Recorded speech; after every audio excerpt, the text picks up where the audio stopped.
Dans la gamme Mercedes, le GLK n'est plus là, il a été remplacé courant 2015 par le GLC qui, comme son nom l'indique, est basé sur la plateforme de la classe C.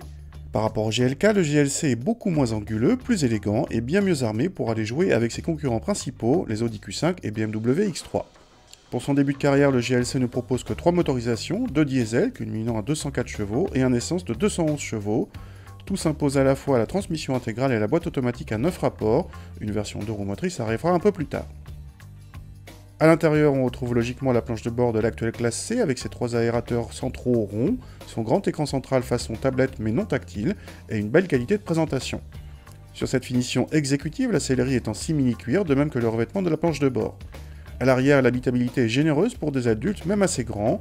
Le coffre atteint 550 décimètres cubes selon Mercedes, soit autant que les X3 ou Q5, mais nos mesures indiquent que celui du GLC est plus grand. On apprécie la commande qui libère automatiquement le dossier de la banquette. Déjà essayé en diesel, le GLC s'était révélé silencieux, une qualité qui se retrouve évidemment dans le modèle essence, y compris à haute vitesse sur autoroute. Les 211 chevaux sont tirés d'un 2 litres turbo qui reprend facilement à bas régime, les relances sont faciles et la boîte automatique à 9 rapports donne toujours l'impression qu'on est sur le bon rapport. Malgré un poids plutôt élevé, la voiture donne une sensation d'agilité pas désagréable grâce à un train avant plutôt mordant.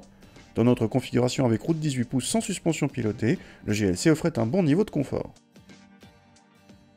Côté consommation, Mercedes annonce 6,5 de moyenne et 152 grammes par kilomètre de CO2, un bon score dans la catégorie.